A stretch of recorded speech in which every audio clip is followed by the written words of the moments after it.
আসসালামু আলাইকুম। ফারজানা নাহিদ জানাচ্ছেন টিভিতে সন্ধ্যার খবর।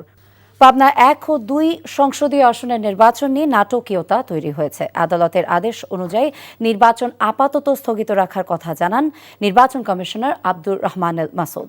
পরে অবশ্য এমন সংবাদ সঠিক নয় বলে বিবৃতি দেয় নির্বাচন কমিশন সচিবালয়ের জনসংযোগ বিভাগ।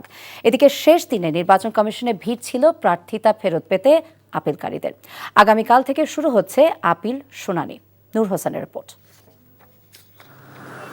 হাইকোর্টের আদেশের পর গেল 24 ডিসেম্বর পাবনা 1 ও 2 আসনের আগের সীমানা পুনর্বহাল করে সংশোধিত গ্যাজেট প্রকাশ করে নির্বাচন কমিশন। 5 জানুয়ারি গ্যাজেটটির একটি অংশ স্থগিত করে আপিল বিভাগ। পরবর্তী নির্দেশ না দেওয়া পর্যন্ত নির্বাচন স্থগিত রাখার আদেশও দেন আদালত। আদালতের আদেশের আলোকে নির্বাচন আপাতত স্থগিত রাখার কথা জানান নির্বাচন কমিশনার আব্দুর রহমান মাসুদ। মুঠোফোনে এমনটি নিশ্চিত করেন তিনি।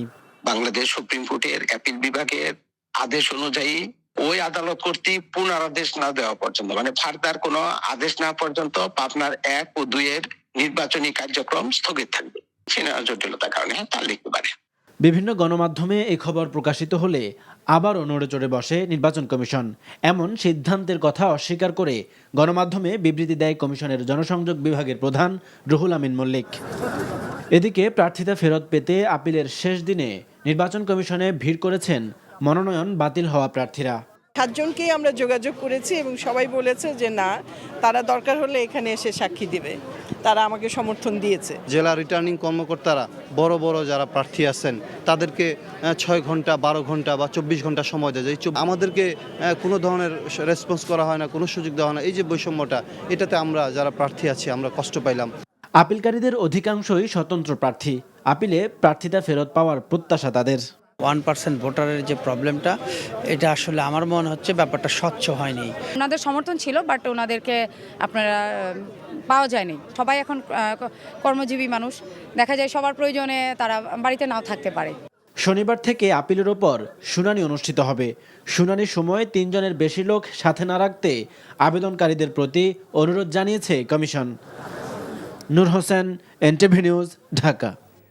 ঢাকা মহানগর উত্তর স্বেচ্ছাসেবক দলের নেতা মুসাব্বির হত্যার ঘটনায় 2 দিন পার হলেও এখনও কাউকে গ্রেফতার করতে পারেনি পুলিশ। এতে সংক্ষুব্ধ দলের নেতাকর্মীরা। বিচারের দাবিতে রাজধানীতে বিক্ষোভ মিছিল করেছেন তারা। পুলিশ বলছে সিসিটিভি ফুটেজ বিশ্লেষণ করে হত্যাকারীদের চিহ্নিত করা হচ্ছে। আবির আহমেদের রিপোর্ট। জুমার নামাজ শেষে আজিজুর রহমান মুসাব্বির হত্যার বিচারের দাবিতে এই বিক্ষোভ মিছিল। মিছিলটি ফার্মগেট ঘুরে তেজগাঁও থানার সামনে এলে এতে যোগ দেয় বিএনপি ও আমজনতা দলের নেতাকর্মীরা। মুসাব্বির হত্যার প্রকৃত আসামি গ্রেফতার না হওয়ায় ক্ষোভ প্রকাশ করেন তারা। এ ঘটনার সুষ্ঠু বিচার না হলে ভবিষ্যতে আরও কঠোর কর্মসূচি দেওয়ার হুঁশিয়ারিও দেন তারা। যাদের ছবি দেখা গেল তাদের পরিচয় কি বের করা গেছে? 1 নম্বর বিষয়। 2 নম্বর বিষয় হলো তাদের দেশ ত্যাগের বিষয়ে কোনো নিষেধাজ্ঞা জারি করা হয়েছে কিনা। এই 2টা বিষয় আমরা প্রশাসনের কাছ থেকে একটু শুনতে চাই। পরে মিছিলটি কারওয়ান বাজারে অবস্থানের পর শেষ হয়। এর আগে পুলিশের আশ্বাসে থানার সড়ক থেকে সরে যান বিক্ষুব্ধরা। দিন নাই রাত নাই, সম্ভাব্য সকল স্থানে আমরা যাচ্ছি আমাদের তথ্য প্রযুক্তি ব্যবহার করে এবং ম্যানুয়াল সোর্সিংয়ের মাধ্যমে আমরা খুব কাছাকাছি গেছি। গত বুধবার রাতে দুর্বৃত্তদের গুলিতে গুরুতর আহত হন আজিজুর রহমান মুসাব্বির।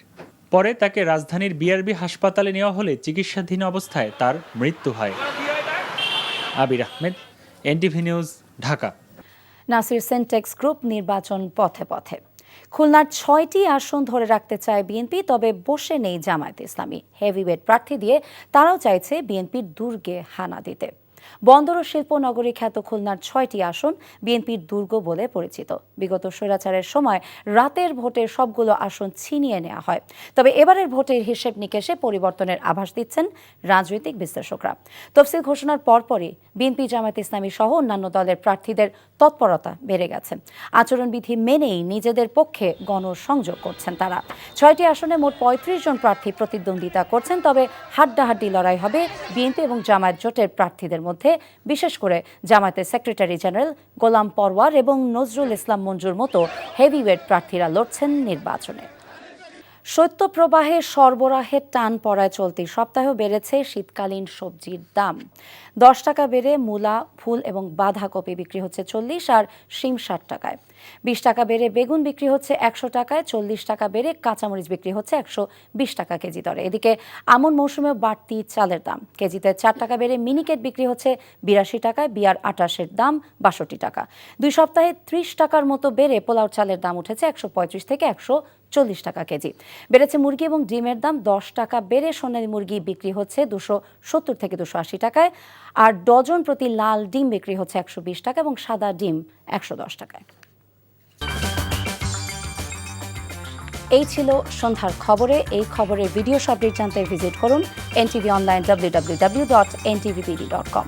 এছাড়া NTV জনপ্রিয় সব অনুষ্ঠান এবং খবরের আপডেট জানতে ভিজিট করুন আমাদের ইউটিউব এবং ভেরিফাইড ফেসবুক পেজ। রাত 10:30 রাতের খবর দেখার আমন্ত্রণ রইল। সবাইকে ধন্যবাদ।